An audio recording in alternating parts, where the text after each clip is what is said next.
Hi, girls and boys. I have a book to read to you today called Each Kindness.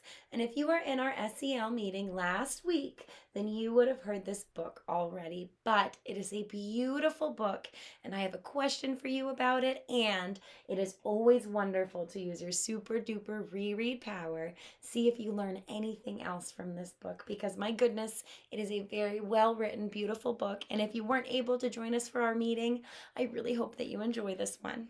It's called Each Kindness by Jacqueline Woodson, illustrated by E.B. Lewis. And they were the creators of another children's book that is very popular called The Other Side. All right. Each Kindness. Each Kindness by Jacqueline Woodson, illustrated by E.B. Lewis. That winter, snow fell on everything, turning the world a brilliant white. Oh, I wonder where that could be. Somewhere with an American flag. It looks like there's someone with a backpack headed in, a couple people. It's a school. So this looks like it's taking place at a school, and the world is a brilliant white because of the snow in the wintertime. One morning, as we settled into our seats, the classroom door opened and the principal came in. She had a girl with her, and she said to us, "This is Maya." Maya looked down at the floor, and I think I heard her whisper, "Hello." We all stared at her. Her coat was open, and the clothes beneath it looked old and ragged. Her shoes were spring shoes, not meant for the snow. A strap on one of them had been broken. Do you think she looks excited to be at this new school? What do you guys think? Look at her face. She looks a little bit nervous. I think a little bit scared. Make a face just like her. I would hope that someone would be nice to her and show her some kindness so that she feels more welcome and comfortable. Our teacher, Miss Albert, said, "Say good morning to our new student." But most of us were silent. The only empty seat was next to me. That's where our teacher put Maya. And on that first day, Maya turned to me and smiled. So there's Maya, and she turned to her and she smiled. But I didn't smile back. I moved my chair, myself, and my books a little farther away from her. When she looked my way, I turned to the window and stared out at the snow. And every day after that, when Maya came into the classroom, I looked away and didn't smile back. Oh, I wonder how that makes Maya feel. Do you think it makes her feel good? No, I think it must make her probably feel bad, right? Sad. My best friends that year were Kendra and Sophie. At lunchtime, we walked around the schoolyard, our fingers laced together, whispering secrets into each other's ears.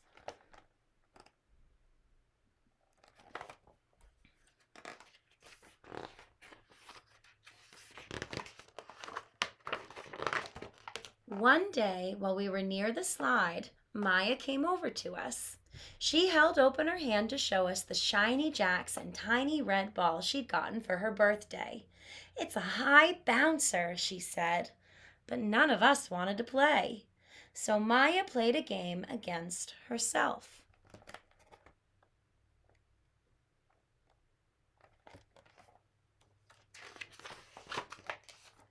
That afternoon, when we got back into the classroom, Maya whispered to me, "Bet you can't guess who the new Jacks champion of the world is." Behind me, Andrew whispered, "Chloe's got a new friend. Chloe's got a new friend." "She's not my friend," I whispered back. Oh my goodness, that is so sad, isn't it? That must really be hurting Maya's feelings. The weeks passed. Every day we whispered about Maya, laughing at her clothes, her shoes, the strange food she brought for lunch.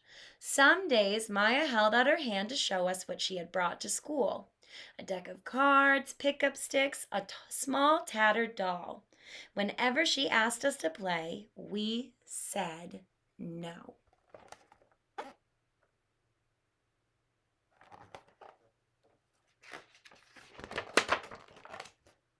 The days grew warmer and warmer, the pond thawed, grass began growing where snow had once been. One day, Maya came to school wearing a pretty dress and fancy shoes.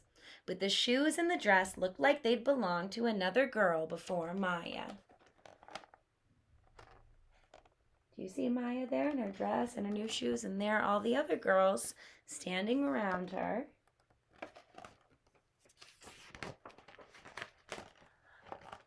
I have a new name for her, Kendra whispered. Never knew. Everything she has comes from a second-hand store. And we all laughed. Maya stood by the fence. She was holding a jump rope but did not come over to us to ask if we wanted to play. And after a while she folded it double, rolled the ends around each hand, and started jumping. She jumped around the whole schoolyard without stopping. She didn't look up once, just jumped, jumped, jumped. So is she still asking them to play? No, she's not. She stopped asking them. She already knows they're going to say no. The next day, Maya's seat was empty. In class that morning, we were talking about kindness. Miss Albert had brought a big bowl into class and filled it with water. We all gathered around her desk and watched her drop a small stone into it. Tiny waves rippled out away from the stone. This is what kindness does, Miss Albert said. Each little thing we do goes out like a ripple into the world.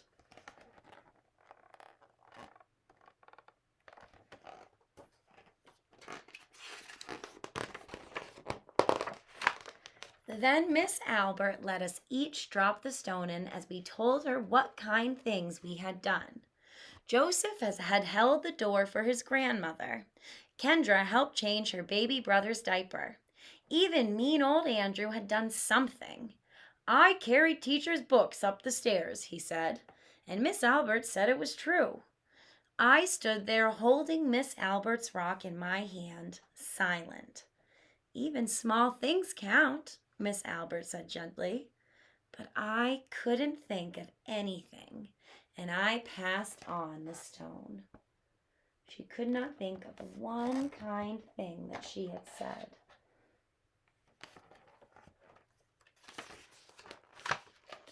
Maya didn't come to school the next day or the day after that. Each morning I walked to school slowly, hoping this would be the day Maya returned and she'd look back at me and smile. I promised myself this would be the day I smiled back at her. Each kindness, Miss Albert had said, makes the whole world a little bit better.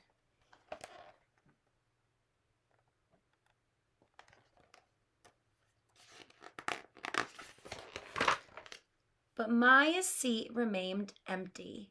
And one day, Miss Albert announced to the class that Maya wouldn't be coming back. Her family had to move away, Miss Albert said. Then she told us to take out our notebooks. It was time for spelling.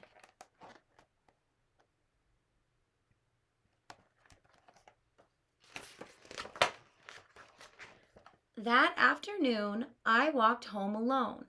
When I reached the pond, my throat filled with all the things I wished I would have said to Maya. Each kindness I had never shown her. I threw small stones into it over and over, watching the way the water rippled out and away, out and away. Like each kindness done and not done, like every girl somewhere holding a small gift out to someone, and that someone turning away from it. Just like Maya asked her to play and she turned away.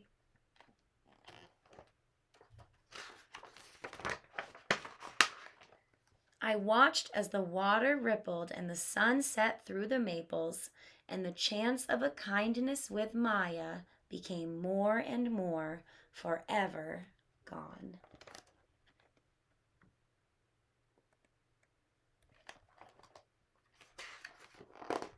And guys, that's the end of the book. So, something I really thought about when I first read this book is that you friends are very used to books with happy endings. And the ending of this book, it wasn't a happy ending, was it? But did she learn a very important lesson from all of this? What do you think she would do now if she were to see Maya? So, friends, do you think that she would act differently now? All right, so this is the one question. This is the one question I want you guys to answer for me today, okay? Because this book is so beautiful. It's so important. It teaches us so much about being kind to everyone, no matter what they look like, no matter what they sound like, no matter how much money they have. Chloe's teacher said to her that kindness is like tiny waves, and each little thing we do goes out like a ripple into the world. And Chloe, she was unable to think of even a tiny kindness she had done. All right, guys, so you ready? Give me those listening ears. This is the question for you. Please answer this question for me. What small act of kindness could Chloe have shown to Maya? What small act of kindness could Chloe have shown to Maya? All right. I hope that you guys like this one, and I hope that it made you realize that not all books have happy endings, but even a not happy ending can result in a very important lesson. And I think that you friends should really take this one to heart, that being kind is so very important, because we don't know what other people are going through. But we do know that by being kind to them, we're going to make the world a little bit brighter, and our ripples are going to start going out into the world. All right, guys. I hope that you have a great day. Thanks so much. Bye.